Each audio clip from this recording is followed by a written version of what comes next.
everyone, welcome back to my channel KK Longshine. This is our series #Making English More Better, and it is another video and another part of topic number 2, parts of speech. So for today we are going to have a look towards what are pronouns. So pronouns are the words that replace nouns to avoid repetition. For example, Radhika went out, she had some work.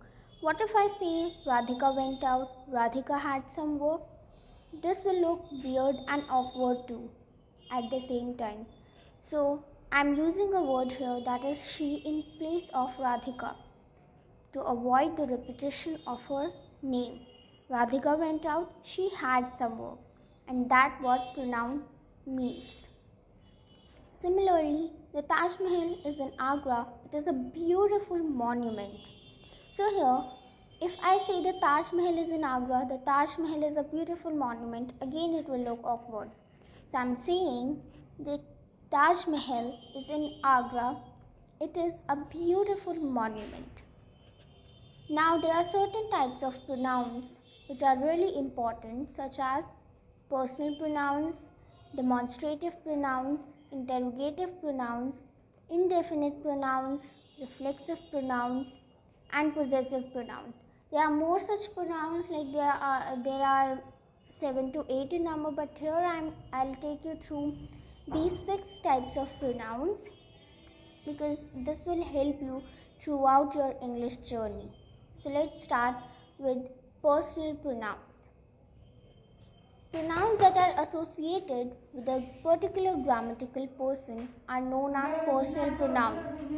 For example, if we are talking to someone else, then we need some pronouns to talk, to have a conversation, and they are known as personal pronouns. They are used to have a conversation, just as I have said. They refer to first person. When we are talking about ourselves, means when we are talking about ourselves, it is referred to us. Who is speaking is a first person. Then second person, when we are talking to someone, the person we are talking to is a second person.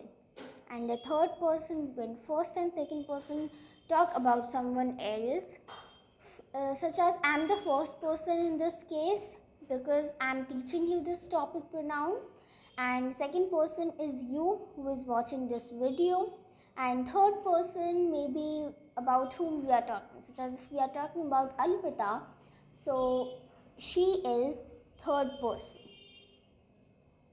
Now there is a table for personal pronouns. This is a chart that the singular and plural forms for first person, second person, and third person. You can go through this table and you can easily understand the use of personal pronouns in your daily life. Please pause the video to read this table very carefully. Now, let me give you some examples of personal pronouns. For first person, I am working in this room, so it is referred to the speaker here. Second person, you must be feeling tired after attending today's party. Then for third person, is she going to the market tomorrow? Now let's have a look towards demonstrative pronouns. Pronoun that is used to point to something specific within a sentence. When we want to point out something that is specific in a sentence, we use demonstrative pronouns. They can be near or far in distance or time.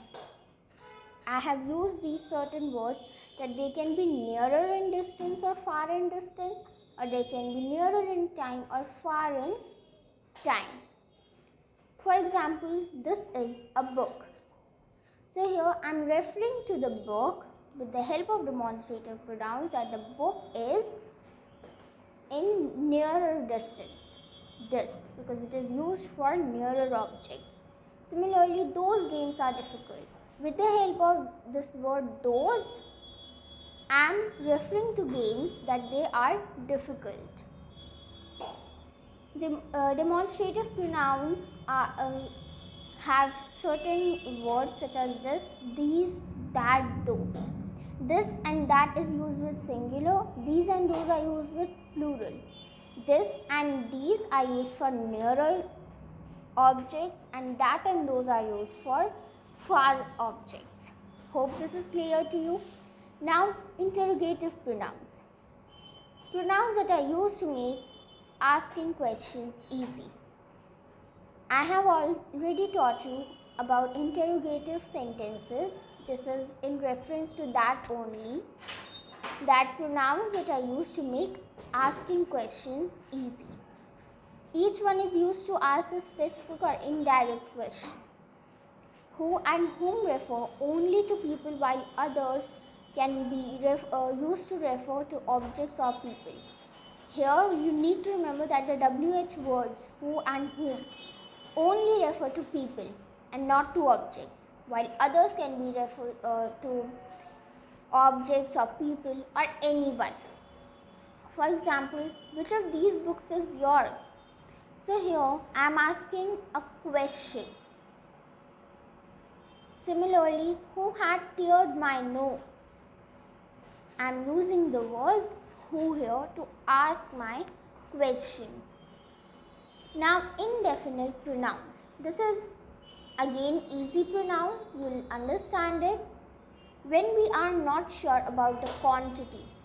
Remember, I am not saying here quality. I am talking about quantity. So when we are not sure about what quantity we have, we use indefinite pronouns.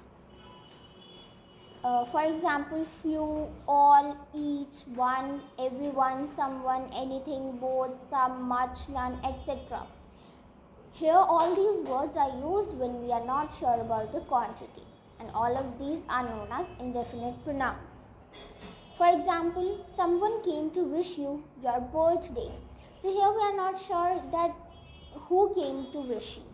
So here I am saying someone came to wish you your birthday. Similarly, both of them drank the juice. So again I am not sure who have drank the juice. So I am saying both of them drank the juice. This was easy, right? Now let's have a look towards reflexive pronouns.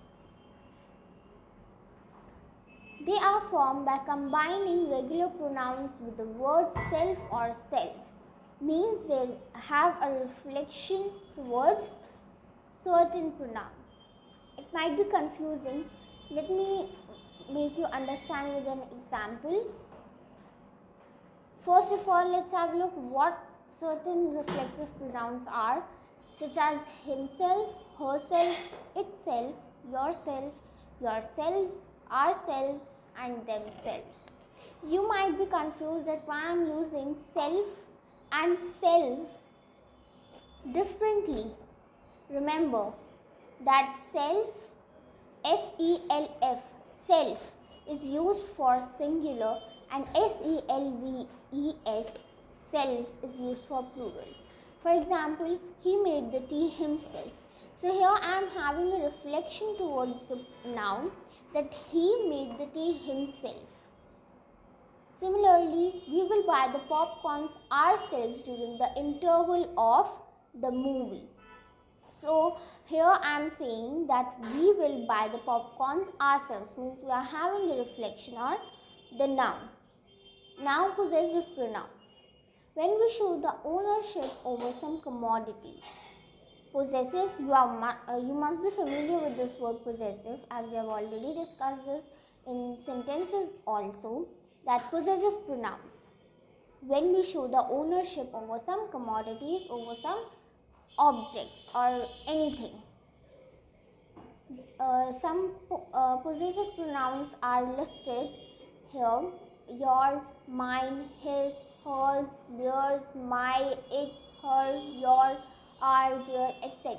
The list goes on. So here there is a word its. So I haven't used it with apostrophe. Many of you use this word with apostrophe, and it is incorrect, because the word its, when it is used with apostrophe, it means it is, and it doesn't show any possession. And if I am using it without an apostrophe, then it is showing a possession. its without apostrophe is showing possession, and that is correct. For example, your reading is the best among the whole class. So here I am showing the possession towards someone's reading. My village is just a mile away from your town. Here I have used two possessive pronouns by showing the possession towards my village and towards the noun's town. Hope the video was helpful for you. That's it for pronouns. And if you have any queries and you are a WhatsApp joiner, do message me on WhatsApp and comment down below if you are not in WhatsApp joiner and you have any query here. That's all for today. Thanks for watching.